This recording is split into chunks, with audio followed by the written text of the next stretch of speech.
A preparação da igreja. Quando nós falamos de preparação da igreja, é colocar cada dia mais a igreja em um estado de prontidão para a qualquer momento da vinda de Jesus. Eu creio que essa é uma das tarefas mais importantes. Quando eu leio a palavra de Deus, eu vejo nas páginas da Bíblia, a Bíblia é um livro de alerta e de preparação para a vinda do Senhor Jesus Cristo. Quando olhamos o Novo Testamento, nós vemos que os apóstolos estavam o tempo todo na expectativa da vinda do Senhor Jesus Cristo, preparando a igreja do Senhor para o encontro com Deus, preparando para que o povo estivesse atento, estivesse pronto para receber aquilo que Deus tem para as nossas vidas. Então, a cada momento nós vemos que é preciso, é necessário esse preparo, esse treinamento para o encontro com o Senhor. E é isso que nós, como igreja, estamos tentando fazer a cada dia. Irmãos, que coisa triste. Olha, dos versículos que mais me deixam impactados, me deixam mais preocupados, como pastor, sabendo do mundo difícil que nós vivemos hoje, é Mateus capítulo 7, versículo 21. Mateus capítulo 7, versículo 21, é extremamente confrontador. Nós não vamos pregar nesse capítulo, mas só para que os irmãos se lembrem dele.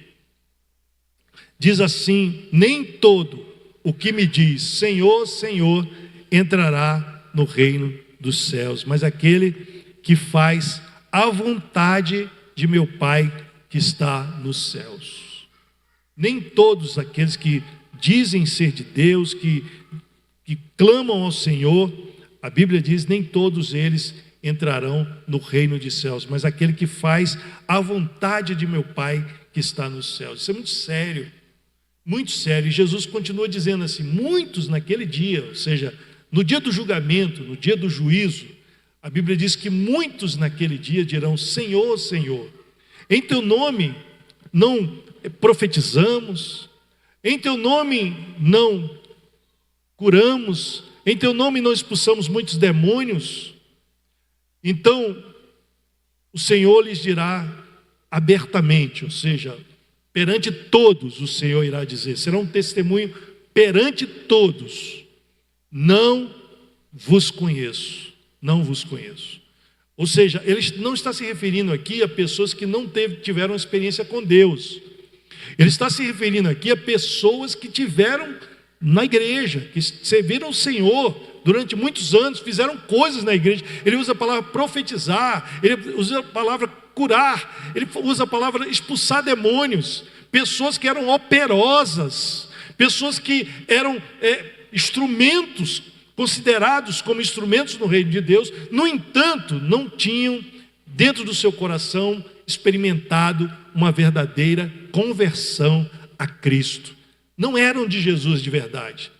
Eram no máximo um bom religioso, mas não eram pessoas que realmente tinham um coração para Deus, amavam a Deus, buscavam a Deus de todo o seu coração. E a Bíblia diz que essas pessoas dizem Senhor, Senhor, mas da boca para fora.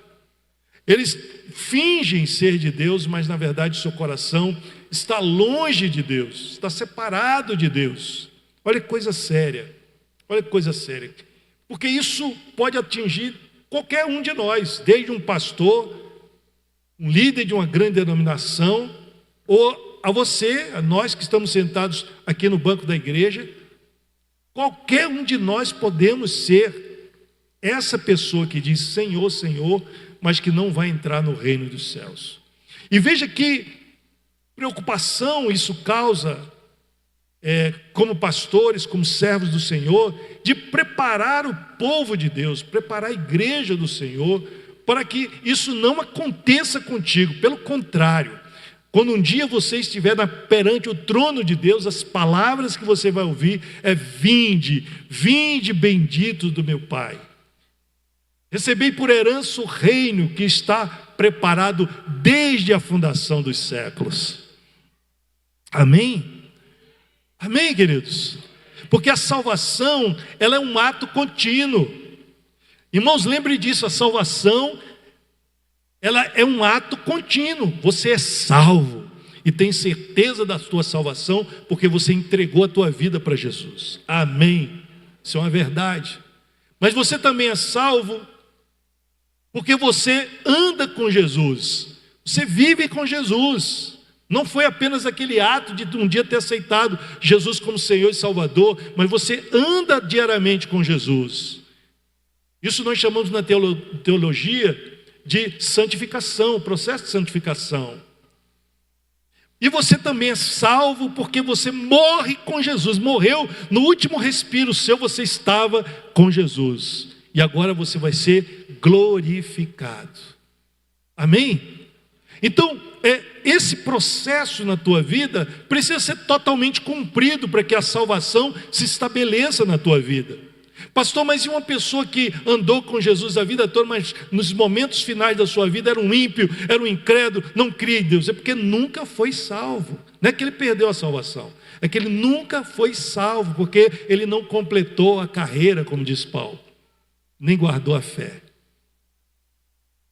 Então, a salvação é o bem mais precioso que nós temos. Ontem eu estava participando de um momento muito triste, o velório da irmã Miriam.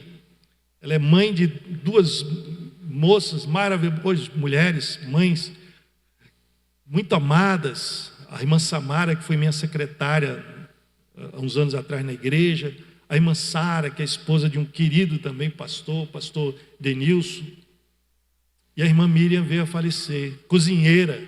Era tipo uma Noraide, né? Tipo uma Fran. E ela era uma bênção e faleceu. A gente ficou triste, muito choro, muita lembrança. Mas, no entanto, nós estávamos consolados, alegres, por outro lado. Porque a irmã Miriam, ela morreu com Cristo, servindo a Jesus, amando Jesus, cheia da presença do Senhor e crendo que naquele tempo de doença, naquele tempo de angústia, naquele tempo de sofrimento no hospital, ela tinha uma certeza que quando ela morresse, ela estaria nos braços do Senhor Jesus. Aleluia! Glória a Deus! Que esperança maravilhosa, amém, queridos? É a esperança de um dia estarmos com Cristo para sempre. Então, Deus requer de nós preparo, e dentro desse preparo nós temos trabalhado, preparando a noiva do Senhor, a igreja do Senhor. E hoje, em especial, nós vamos falar sobre o primeiro item desse subtema do ano, que é santidade. Santidade. Diga comigo, santidade. Santidade ao Senhor. Aleluias. Nós temos santidade, temos consagração e temos dedicação. Até o pastor Jefferson estava conversando com ele esses dias, e ele falou: pastor, isso aí, se botar as três, fizer assim com as três primeiras, as duas letras de cada palavra, dá uma palavra poderosa: sacode. E o Espírito Santo quer sacudir essa igreja com santidade, amém? Com consagração e dedicação, em nome de Jesus. E é sobre isso que nós estamos falando. Vamos abrir 1 Pedro, capítulo 1, versículo 15, 1 Pedro 1, 15, que diz assim: pelo contrário, assim como é santo aquele que nos chamou, sejam santos vocês também em tudo o que fizerem, porque está escrito: sejam santos porque eu sou santo. Sejam santos porque eu sou santo. Aleluia. Paulo estava aqui citando o texto de Levíticos capítulo 11, versículo 44 a 45, onde Deus estabelece: sejam santos porque eu sou santo. Então santidade está no começo da Bíblia, e Deus está falando. Os irmãos que estão lendo a Bíblia conosco nesses dias, a gente tem visto muito a santidade sendo ressaltada no Velho Testamento. Também no capítulo 19 de Levítico, versículo 2: sede santos, sejam santos, porque o Deus que vocês servem é santo. Aliás, santo, santo, santo. Santo, santo, santo. Quando Isaías teve a visão do trono de Deus, lá em Isaías capítulo 6, nós vemos Isaías contemplando o altar, o trono de Deus, extasiado com o trono de Deus. E ele dizia que querubins estavam voando ali, em volta do trono, e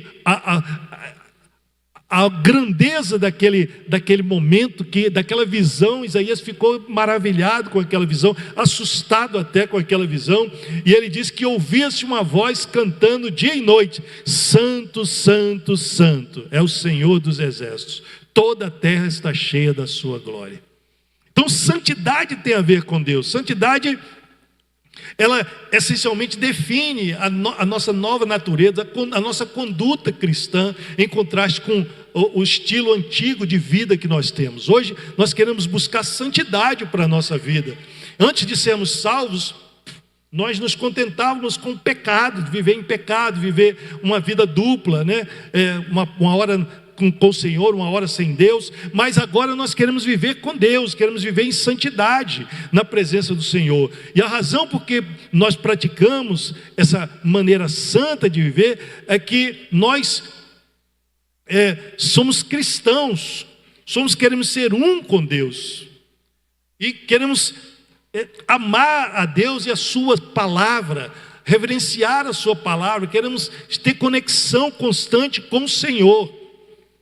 E a santidade de Deus, ela exige de nós que possamos entrar com graça e com sabedoria em sua presença. Portanto, nós devemos glorificar a Deus da melhor maneira possível, andando nos seus caminhos, vivendo com Ele, para Ele, com Ele. Uma vez que você aceitou Jesus, que está na igreja, que veio servir a Jesus, não queira ser meia boca, mas queira viver intensamente, integralmente, completamente para a glória do Senhor. Amém, queridos? Já que você fez a opção por ser de Jesus, seja 100% de Jesus. Seja de Jesus mesmo. Assuma a sua identidade em Cristo. Amém? Assuma. É isso que Jesus está pedindo de nós, requerindo de nós. Lá no capítulo 5, versículo 48 de Mateus, ele diz: portanto, sejam perfeitos como é perfeito o Pai de vocês que está nos céus. Sejam perfeitos, busquem viver perfeitamente na presença do Senhor. Viver em santidade. Efésios capítulo 5, versículo 1, Paulo diz assim: portanto, sejam imitadores de Deus, ser como Deus em sua santidade, como filhos amados. Irmãos, é tanta responsabilidade nós sermos um cristão genuíno nesse mundo, porque quando a gente fala em santidade, parece uma palavra estranha, não é mesmo? A gente vive num mundo de tanta podridão. Está se aproximando o carnaval, e a gente vai ver cada coisa. A gente tem visto cada coisa nojenta. A gente tem visto tanto escárnio contra a pessoa de Cristo, quantas coisas que nos deixam chocados, que a gente pensa assim: não, esse mundo de podridão, esse mundo é tão lamento, que não tem jeito de alguém viver em santidade, de alguém viver uma proposta de vida diferente, num mundo tão mau, num mundo tão terrível, num mundo tão pecaminoso. Não tem jeito. Mas tem jeito sim. E o chamado de Deus para você, como eu falei aqui em Levítico capítulo 11, versículo 44, é esse: eu sou o Senhor, o Deus de vocês, portanto consagrem-se e sejam santos, porque eu sou santo. E não se contaminem por nenhuma dessas criaturas que rastejam sobre o chão, entre todas as criaturas que se movem sobre a terra. Eu sou o Senhor que os tirei da terra do Egito, para que eu seja Deus de vocês. Portanto, sejam santos, porque eu sou santo. Sejam santos, porque eu sou santo. Os irmãos falam assim: é o Santos do Neymar? Não tem nada a ver. Isso aqui é a santidade de Deus, de Deus. Levítico 18:30 diz: portanto, você deve guardar a obrigação que tem para comigo, não praticando nenhum dos costumes abomináveis que foram praticados antes de vocês, e não se contaminem com eles. Eu sou o Senhor, o Deus de vocês. Ou seja, não se contaminem com esse mundo. Não se deixem envolver por esse mundo, mas vivam uma nova proposta de vida. Levíticos 19:2 diz: fale a toda a congregação dos filhos de Israel e diga-lhes: sejam santos, porque eu, o Senhor, o Deus de vocês, sou santo. Portanto, amados irmãos, nós devemos buscar isso como um padrão para a nossa vida. Devemos saber que o Deus que nós adoramos, que nós servimos, é um Deus todo-poderoso. Quando a gente entende a santidade de Deus, a gente muda até a nossa forma de lidar com as coisas de Deus. Quando você ora sem entender a santidade de Deus, você ora de qualquer jeito, você não entra na presença de Deus devidamente. Quando você louva sem entender a santidade de Deus, você canta da boca para fora, você fala automaticamente. Mas quando você entende a santidade de Deus, é diferente. Você tem outra visão do trono de Deus, e aí a tua postura muda, o teu coração muda. Você quer se consagrar mais, entende mais o que você está fazendo. Quando você sabe o Deus que você está servindo, entende o Evangelho, a tua postura é outra. Preste atenção. Até mesmo para estar aqui sentado hoje, a gente sabe que tem pessoas aqui hoje que entendem a santidade de Deus e tem uma postura de ouvir a palavra, tentando ouvir a voz de Deus. Outras não entendem, elas ficam no celular, elas ficam pensando em outras coisas, elas divagam, elas ficam cochichando, conversando. Entendem a santidade de Deus. Mas quem entende a santidade de Deus, quando a palavra de Deus é proferida, a pessoa: oh meu Deus, fala comigo. Meus ouvidos são teus, meu Pai. Meu coração é teu, eu quero ouvir a tua voz nessa noite. Eu quero entender o teu propósito nessa noite. Eu quero receber de ti nessa noite. Eu sempre falo que o culto não é aqui, irmãos. O culto é na tua vida, ele começa na tua casa. Quando você vem aqui, você só vem apenas expressar junto com seus irmãos a adoração, mas a adoração já começou lá na tua casa. Tem muita gente que pensa assim: eu vou lá na igreja para adorar. A adoração é na vida, irmão.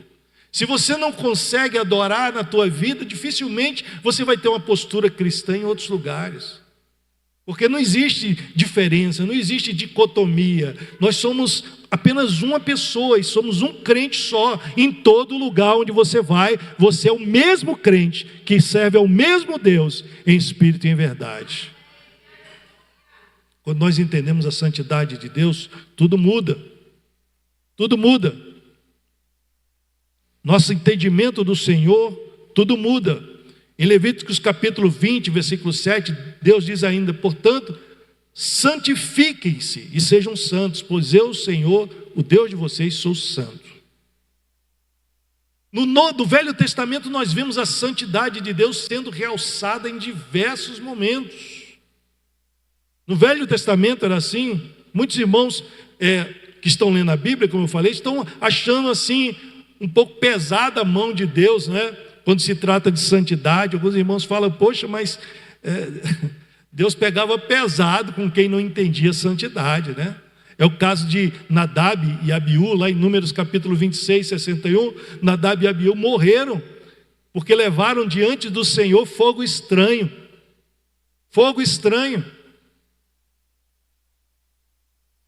E por causa disso eles foram fulminados. Eles quiseram fazer uma oferta a Deus, que é algo assim positivo, mas de forma errada, sem guardar os mandamentos, sem guardar a santidade de Deus, e foram fulminados. Nós temos também lá em 2 Samuel capítulo 6, versículo 7, o caso de Uzá. Quando a Bíblia diz que quando chegaram à eira de Nacon, Uzá estendeu a mão para segurar a arca de Deus, porque os bois tropeçaram. Então a ira do Senhor se acendeu contra Uzá, e Deus o feriu ali por esta irreverência, e Uzá morreu ali ao lado da arca de Deus. Meu Deus, o camarada ia proteger a arca, segurar para a arca não cair no chão, mas ele não tinha autoridade. Deus tinha estabelecido quem poderia manusear a arca, e ele fez um ato de boa intenção, mas fora dos princípios de Deus. Tem muita gente fazendo coisa com boa intenção, mas fora dos princípios de Deus, e por isso estão sendo fulminados.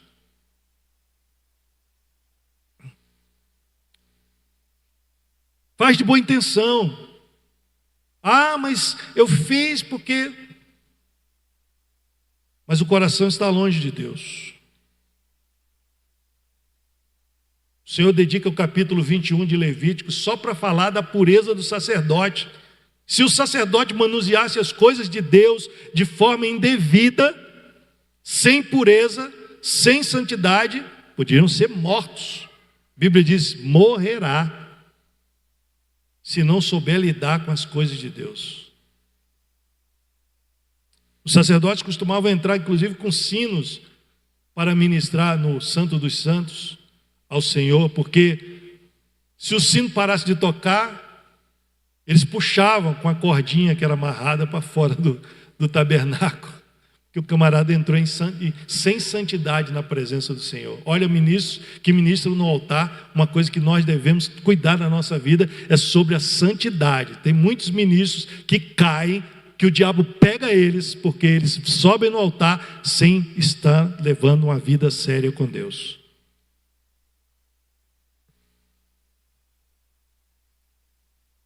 O diabo fala assim: você está louvando, você está pregando, mas você está fora dos meus caminhos, você está fazendo coisa errada, você está vivendo em pecado, você está vendo que não presta, seu coração está cheio de pecaminosidade, de maldade.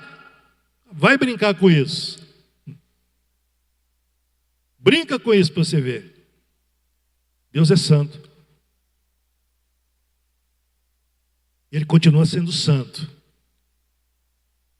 Ele não mudou sua santidade. No Novo Testamento, em 1 Tessalonicenses capítulo 4, versículo 7, Paulo diz assim: pois Deus não nos chamou para impureza, e sim para santificação. Deus não chamou você para viver uma vida torta, errada, cometendo pecado todo dia. Não, Deus chamou você para santificação, para que viva uma vida diferente. Aprume a sua vida diante de Deus. Livro de 1 Coríntios, capítulo 5, versículo 9.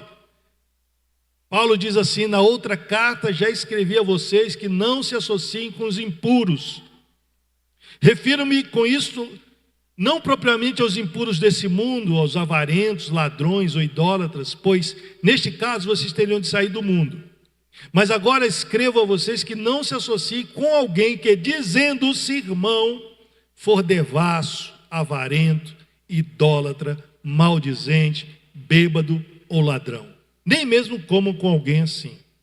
Paulo está dizendo assim: cuidado com quem você anda. Até mesmo dentro da igreja. Eu já vi jovens crentes se desviarem por causa de jovens crentes.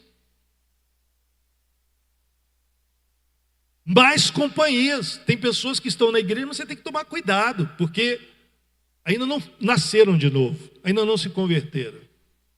Eu estava conversando com um jovem, e ele estava dizendo assim: olha, eu fui criado na igreja, minha mãe era pastora, não sei o quê, mas tem muita coisa na Bíblia que eu questiono. Por isso que eu não estou indo na igreja, porque eu questiono algumas coisas, algumas coisas eu não aceito. E eu estava ouvindo ele, e ele estava doidinho que eu falasse alguma coisa assim, para ele poder contra-argumentar nos argumentos dele, que ele estava bem convicto das coisas que ele cria. Eu simplesmente falei para ele: eu não vou discutir isso com você, porque isso demonstra que você ainda não se converteu. Porque quando alguém se converte a Jesus Cristo, ele aceita tudo que Jesus tem para ele. Ele não fica selecionando: isso aqui eu quero, isso aqui eu não quero, isso aqui é bom, isso aqui não é bom, isso aqui eu vou pegar, isso aqui eu não quero pegar. Não, ele diz assim: Senhor, toda a minha vida. Uma irmã Lídia cantou: minha vida, Senhor, dou toda a minha vida. Eu não tenho mais defesa contra Deus. Seja feita a tua vontade em mim, Senhor. Tem umas coisinhas assim que eu acho meio esquisita, que eu não discordo, mas é a tua vontade, então eu estou aqui para fazer a tua vontade, porque eu morri para o mundo e agora estou vivo para Cristo. E o meu propósito é fazer a vontade de Deus. A minha vontade é que o Senhor estabeleça a vontade dele em mim. Eu não vou ficar de frescurinha, de besteirinha, questionando a palavra de Deus, porque eu fui ganho pelo Senhor. Eu sou de Jesus. Eu não sou mais de mim mesmo, eu sou dele. E eu quero que a vontade dele se estabeleça na minha vida. Isso é uma conversão, entendeu, gente? O religioso, ele fica cheio de fricote. Mas o crente, o convertido, ele se entrega por completo a Deus. E ele quer fazer o que Deus quer para a vida dele, não o que ele mesmo determina. Em 2 Coríntios, capítulo 6, versículo 14, diz assim: não se ponham em julgo desigual com os descrentes. Pois que sociedade pode haver entre a justiça e a iniquidade? Ou que comunhão existe entre luz e trevas? Que harmonia pode haver entre Cristo e o maligno? Ou que união existe entre o crente e o descrente? Que ligação há entre o santuário de Deus e os ídolos? Porque nós somos santuários do Deus vivo. Como ele próprio disse: habitarei e andarei entre eles, serei o seu Deus e eles serão o meu povo. Paulo está dizendo assim, cara, tem que haver uma separação mesmo, infelizmente. Tem que haver uma separação, porque não pode andar junto luz e trevas. Quando nós fazemos uma opção por Cristo, nós estamos fazendo uma opção contra o mundo.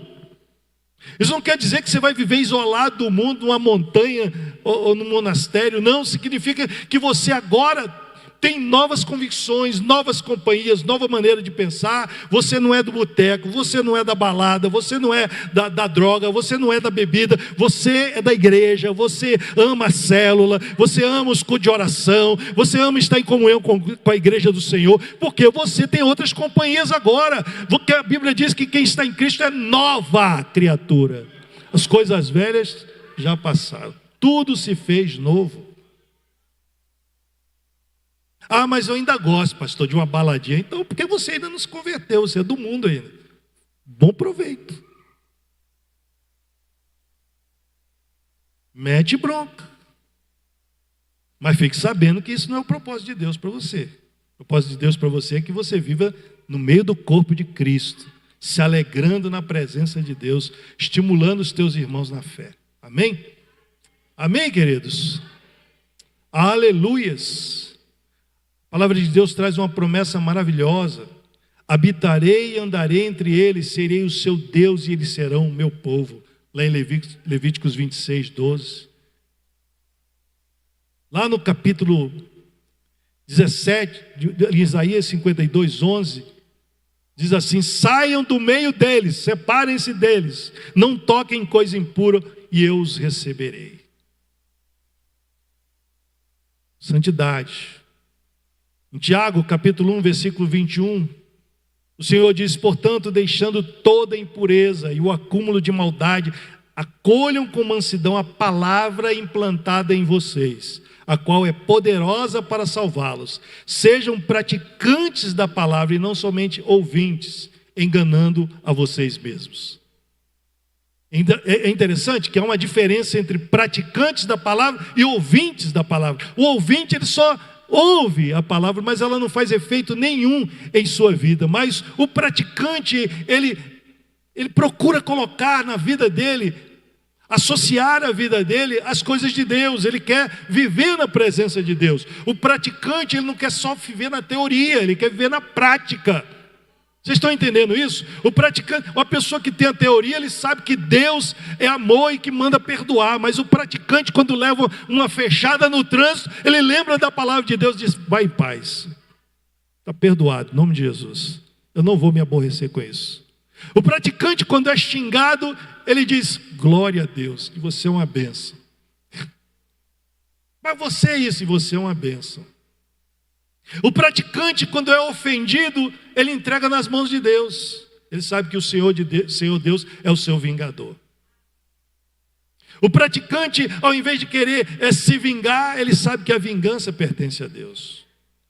O praticante, ao invés de roubar, ele gosta de abençoar, de doar, de fazer o bem. O praticante, ele tem uma vida superior com Deus. Ele diz não ao pecado. Ele sabe abrir a boca e dizer não. Por que não? Porque Deus não quer isso e eu não quero também para a minha vida. Estão entendendo isso? Amém, queridos? Por isso esse é o nosso alvo. O alvo da Batista Vida Nova. Hebreus capítulo 12, versículo 14. Segui a paz com todos e a santificação, sem a qual ninguém verá o Senhor.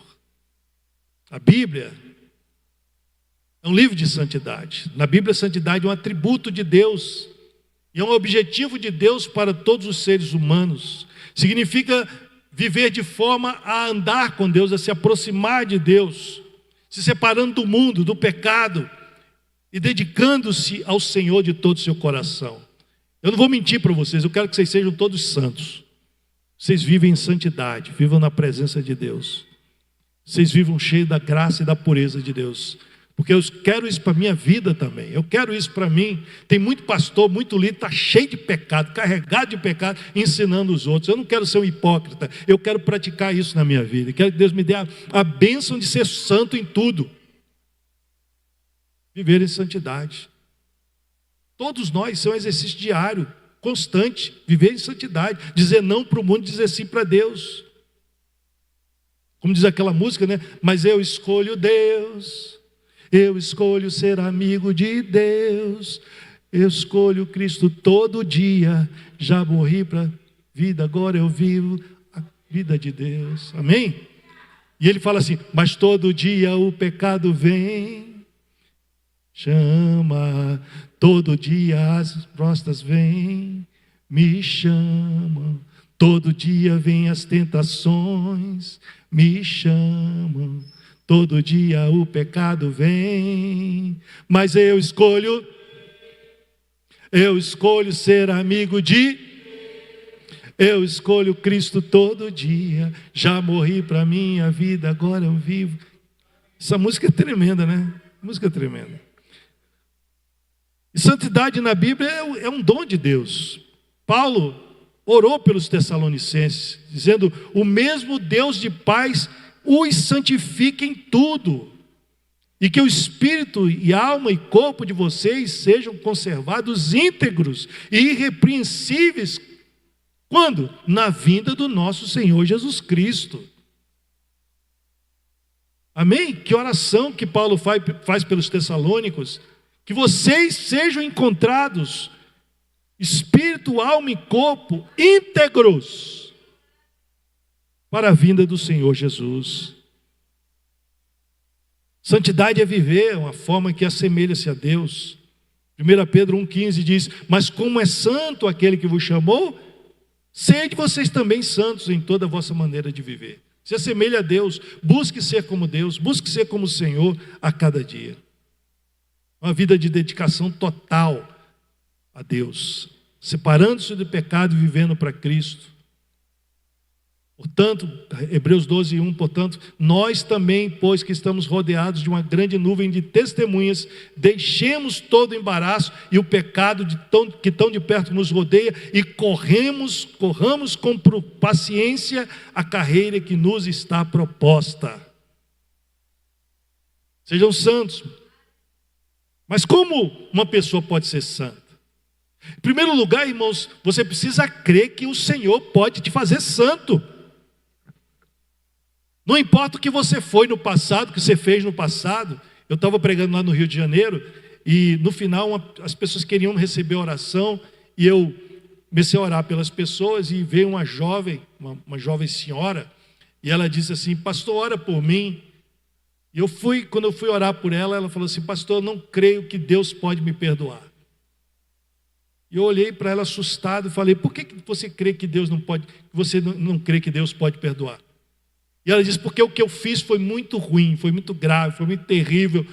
Eu não acredito que Deus possa perdoar um pecado desse tamanho. E eu falei para ela, se você consegue pensar em alguma coisa mais terrível, mais feia, mais triste do que você fez? E ela falou, não, pastor, é difícil.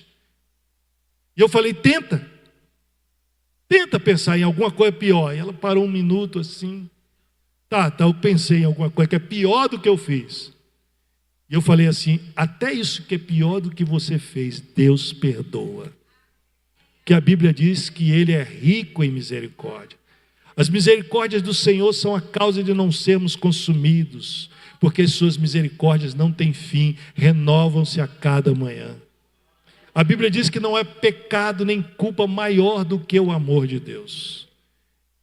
Então, por maior que seja teu pecado, como diz lá Isaías, mais vermelho que o carmesim, mais escuro do que a escarlata, o Senhor faz tornar a sua vida mais alva do que a neve e mais branco do que a branca lã.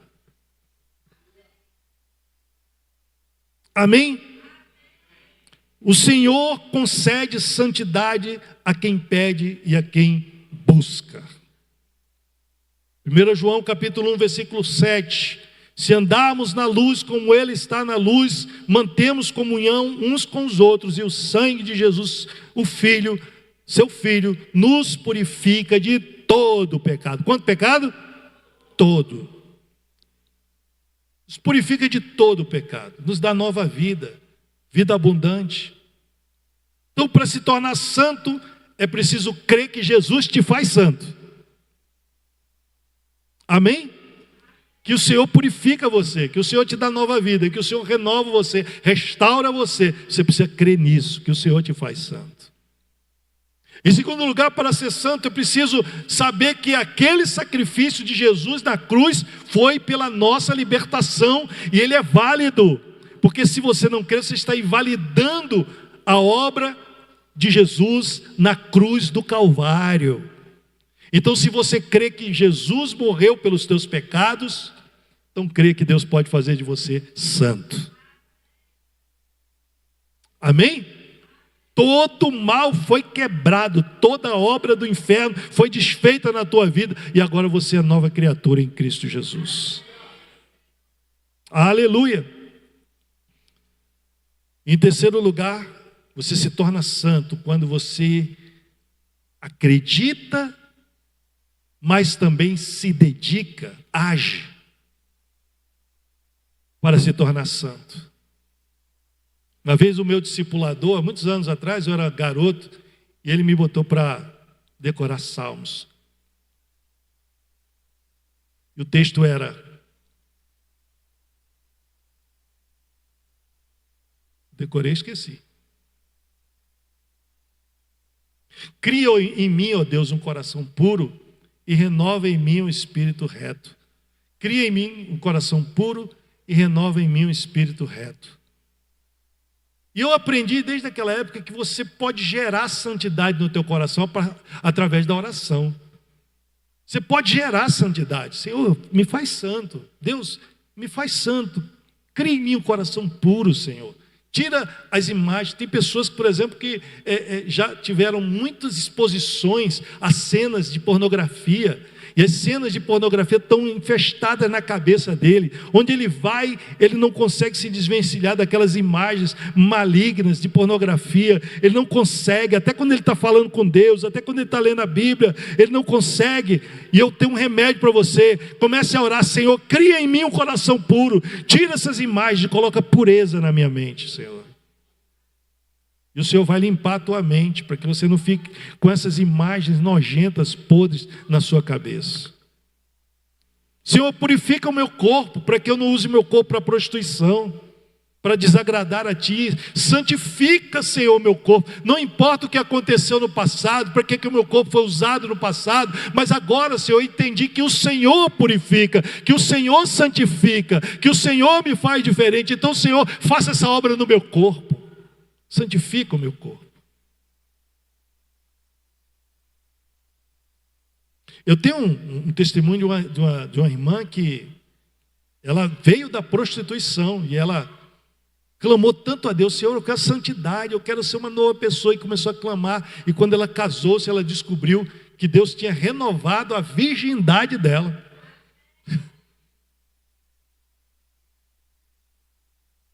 Coisas, milagres que Deus faz. Ela pediu tanto a Deus para ser renovada, para ser uma nova pessoa, que Deus fez esse milagre para mostrar a ela o seu poder. Então não há sujeira, não há podridão, não há maldade que Deus não possa curar, que Deus não possa libertar, porque é interesse dele a tua santidade. E a nossa igreja precisa cultivar isso. Amém, queridos? Infelizmente, há muitos lugares onde as pessoas estão vivendo de forma hipócrita o evangelho. Nós não somos os melhores do mundo, nós não somos a melhor igreja do mundo. Nós somos apenas servos do Senhor, nós não somos os únicos cristãos, mas queremos ser unicamente cristãos, queremos andar na presença de Deus, mas em nome de Jesus, se a gente conseguir essa bênção de todos aqui andarem em santidade, vai ser algo extraordinário. Por fim, a santidade, ela é ativada através de duas ferramentas poderosas. A primeira ferramenta de ativação da santidade é a oração. Quando você ora, quando você clama, quando você pede, o Senhor vai purificando a tua vida. Vocês já viram que quanto mais você conversa com alguém, você recebe a influência dela? Você vai morar no Rio Grande do Sul, passa um tempo no Rio Grande do Sul, daqui a pouco você está aí, tchê. Barbaridade. Você vai morar no norte, daqui a pouco você está falando oxente. Porque você é fruto, você assimila o teu derredor, o local onde você está inserido. Se você fizer isso com Deus, daqui a pouco você só vai estar dando glória a Deus, aleluia, porque você vai estar tanto na presença do Senhor que a linguagem tua será a linguagem espiritual, a linguagem do Espírito.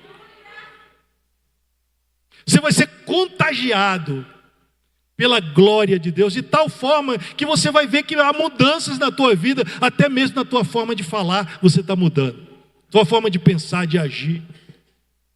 O que ativa a tua vida de santidade é a oração. Por isso, ore mais, fale mais com Deus, no ônibus, no banheiro, indo.